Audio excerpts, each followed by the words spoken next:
Initially, we thought this was not a good case.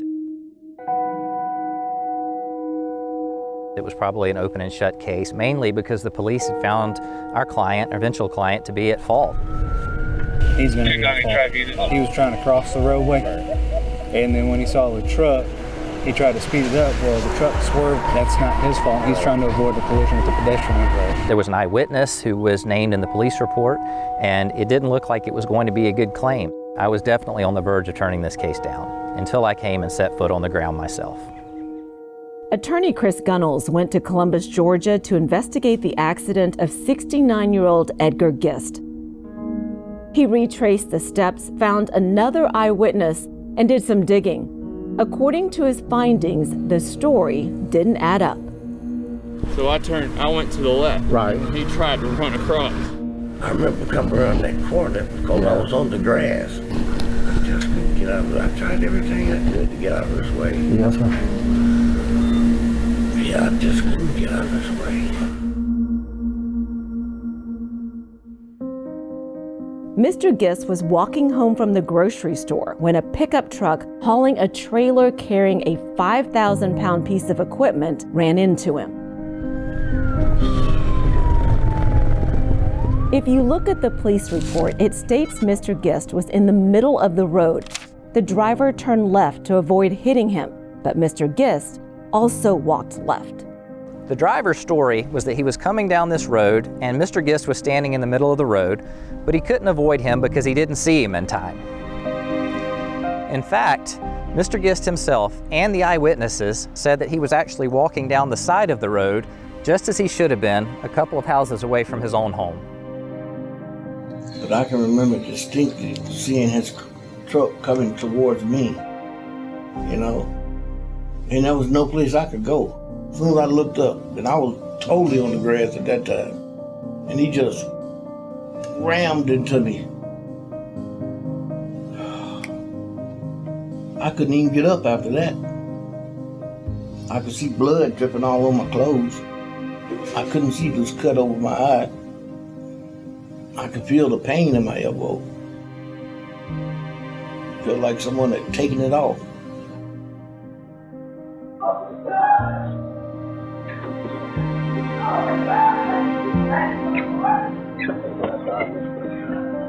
Unfortunately, he passed away after his second surgery, the one on his knee. He had a pulmonary embolism and died. That was all related to him being so sedentary from the injuries that he'd received. So now it was not just an injury case, it was a wrongful death case.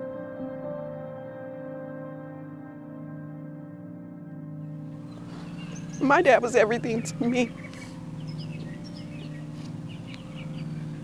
July 1st, I lost my hero.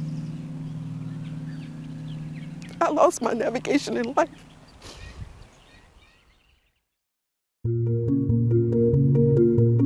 The Gunnels injury law team not only returned to the scene of the accident, but they also tested the roadway visibility of the driver. As you can see in these images, even if Mr. Gist had been in the middle of the road, the driver would have had plenty of time to avoid him if he was paying attention and in control of his vehicle. That was just one of numerous inconsistencies. As a result of this extensive investigation, they were able to uncover new evidence that changed this case completely. This case kind of was blown wide open when we were able to get the body cam videos from the officers that responded. They very clearly showed that the way the officers were describing how this event happened and the way the other driver was describing how this had happened was not at all how things went down. And where was the pedestrian at? Like on the yellow line? What was his story first though? He said he's coming west, and the guy was dang near the middle of the road. He's trying to come across. And so you thought he was going to the right, so you went left, and then he ran back left? First, they found another person who also witnessed the accident. We are protecting his identity because he's a minor. I heard the guy that was the truck come down the street, so I just looked up, and I'm guessing it jackknifed, and it made the truck lose control. I couldn't get really my mind off of it for the rest of that day or week. But there's no mention of any of that in the police report. They didn't take the time to go speak with people that were around here, even though this young man and his mother were the first to arrive. I believe they are actually the ones that called 911. The gentleman that lived at this house who said, no, he's walking over here. The police wrote in the report he was walking in the middle of the street, which is not what was said. It was very clearly not what the guy said. Hey, did any of y'all see anything? You saw it? What happened? Was he in the middle of the road?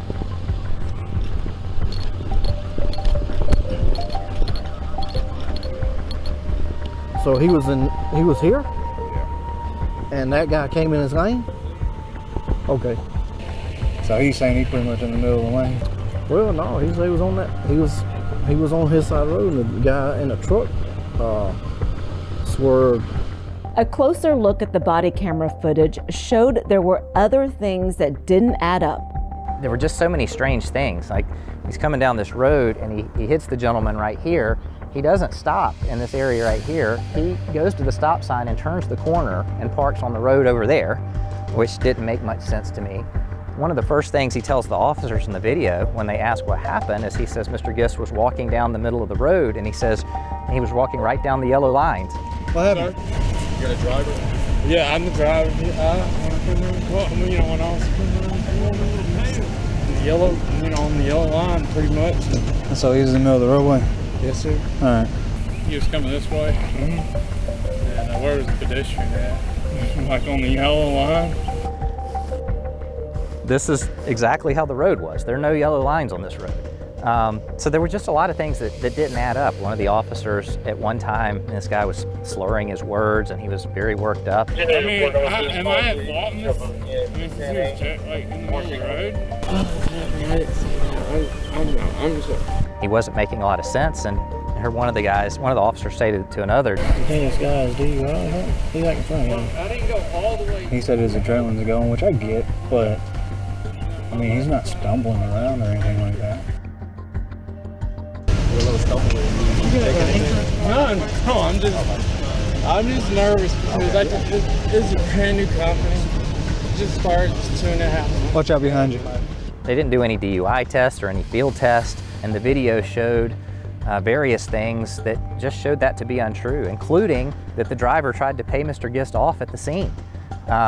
We have clients say things like that all the time, and Erica told us that her dad said that. Yeah, he got out the truck and asked me did I need some money. I was like, man, money ain't the least thing on my mind right now.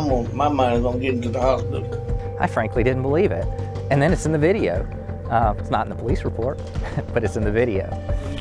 If they end up getting some kind of, win out of this, I'm screwed, man. My business is over.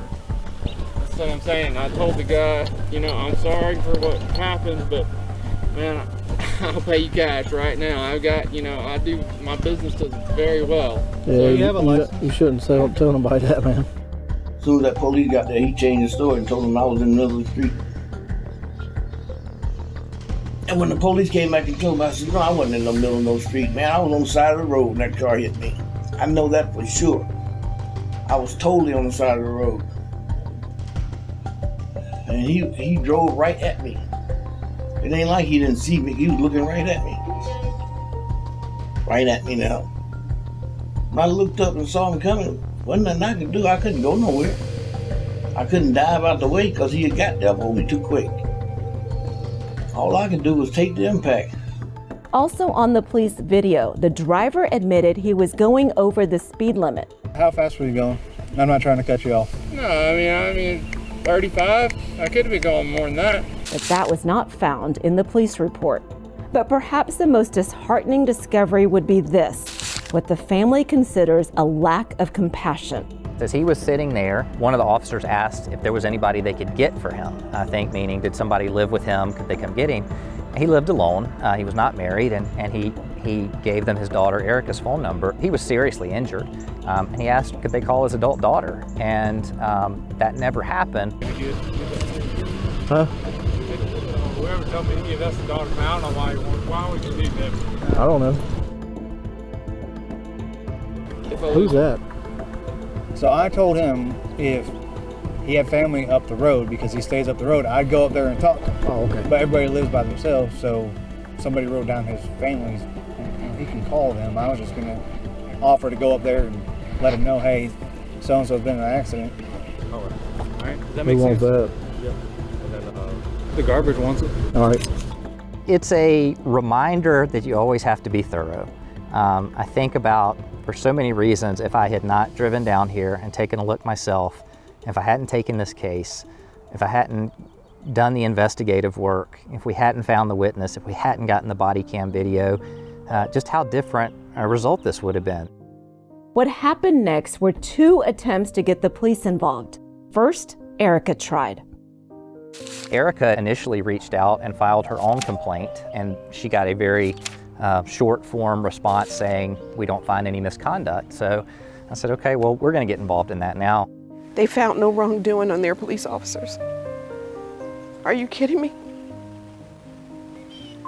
Where's the humanity? Where's the investigation? Then the Gunnels injury law team stepped in. Chris personally sent all of his findings to the police chief in a lengthy, detailed letter. Rather than attempt to address the issues, the police department did not even respond. We're not looking for money. We're looking for accountability here. What we're seeing on this video is just not right. This is not proper police work.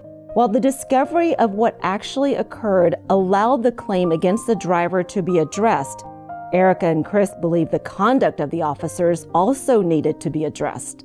Nobody comes to see me when everything's going right. Something bad's happened if you come seeking my services.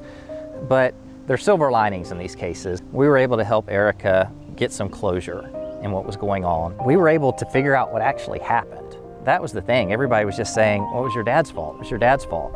And she said, no, it wasn't. My dad wouldn't have been walking in the middle of the road. And how did this person not see him? So for us, we were able to get her some answers.